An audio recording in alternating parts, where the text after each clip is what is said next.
Diduga kasus tindak pidana penganiayaan terhadap Mama Damaris Nelci Nenohai berjalan di tempat Timor Tengah Selatan, Nusa Tenggara Timur, dimensitv.news.com. Mama Damaris Nelci Nenohai asal Desa Ovo, Kecamatan Kolbano, Kabupaten Timor Tengah Selatan Provinsi Nusa Tenggara Timur, saat diwawancarai awak media ini menceritakan kejadian yang dialaminya, bahwa pada hari Sabtu tanggal 9 Maret tahun 2024 sekitar jam 10 pagi saya pergi ke kebun untuk mengambil buah pepaya. Sampai di tengah perjalanan di tempat kejadian maka yang diduga pelaku mengatakan bahasa hinaan, dengan bahasa dawan kelok, monyet asu, anjing, faifui, babi hutan. Saya tidak terima dan langsung saya bertanya kepada si pelaku saya salah apa. Pelaku langsung melawan mendekati saya dan memukul saya hingga jatuh dan ia pun membanting, dan mencekik saya di bahagian leher hingga saya mengalami luka cakar di bahagian leher saya. Sesudah habis kejadian saya langsung datang ke Polsek Kolbano untuk melaporkan kejadian yang menimpa diri saya, tetapi sesampai di Polsek dari pihak Polsek tidak terima pengaduan saya. Dan pada saat itu juga saya langsung melanjutkan perjalanannya menuju Soe, ke kantor Bupati Timor Tengah Selatan untuk bertemu dengan penjabat sementara agar meminta tolong. Pada saat itu pun penjabat Bupati sementara, langsung menelpon dokter untuk visum tapi jawaban dari dokter minta harus ada surat pengantar dari kepolisian, maka saya datang ke Polres untuk buat laporan polisi di Polres Timor Tengah Selatan. Pada saat itu juga saya didampingi oleh Surasanggar Perempuan SSP TTS. Dia saat saya berada di Polres Timor Tengah Selatan, anggota Polsek dari Kolbano datang ke Polres bertemu dengan saya meminta agar saya harus buat laporan di Polsek, dan anggota Polsek minta saya agar tanggal 15 Maret baru buat laporannya di Polsek Kolbano. Pada tanggal 15 saya datang ke Polsek Kolbano untuk buat laporan, memang surat laporannya sudah dibuat. Dengan nomor LP-08-011-2024-Sek-Kolbano-Polres TTS-Polda NTT. Tetapi prosesnya tidak berjalan. Saya menilai bahwa ada unsur pembiaran terhadap kasus saya ini oleh pihak Polsek dan juga tidak ada keadilan bagi diri saya.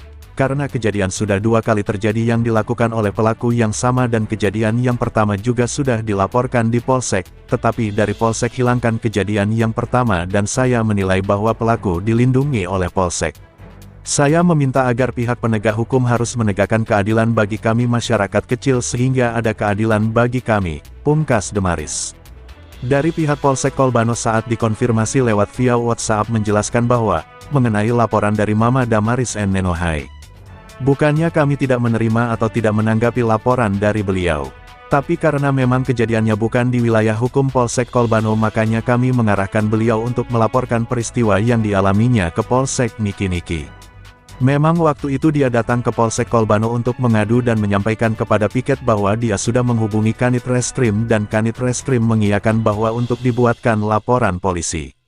Tapi setelah kami telusuri TKP-nya bukan di wilayah kami, dan piket mengkonfirmasi kembali ke Kanit Reskrim, sehingga Kanit Reskrim mengarahkan untuk beliau melaporkan ke Polsek Niki-Niki saja sesuai tempat kejadian perkara pungkasnya. Dari Desa Ovo, Kecamatan Kolbano, Kabupaten Timor Tengah Selatan. Saya mau mencerita tentang kasus saya. Pada tanggal 9 Maret tahun 2024, saya mau pergi kebun saya, sampai di tengah jalan, ada satu perempuan nama Yusti Venu. Mengatakan kaum fui, mendekati saya dan pukul. Sesudah penganiayaan saya pergi ke Polsek Kolbano dan melapor, tetapi menolak saya dan saya pergi ke Bapak Bupati dan melapor, dan Bapak Bupati hubungi 3 dokter untuk visum saya, tetapi dokter minta supaya saya bawa laporan dari polisi, dan saya lanjut ke kantor SSP dan Ibu SSP mendampingi saya, dan saya masuk ke Polres TTS, dan Polres TTS menerima saya untuk buat laporan. Tetapi ada anggota satu dari Polsek Kolbano dan meminta supaya saya kembali ke Polsek Kolbano untuk buat laporan. Dan saya sudah dibuat habis laporan, tetapi sampai hari ini belum ada proses. Dan saya mengingat tentang kasus yang lama dari tahun 2022, saya sudah dibuat habis laporan, tetapi sampai hari ini prosesnya belum berjalan. Sehingga saat ini juga oknum yang sama, dan saya mengingat untuk mau mengingatkan Bapak dan Ibu, pemerintah semua, supaya kita tegakkan hukum, supaya kalau bisa ada keadilan kepada masyarakat kecil ialah saya.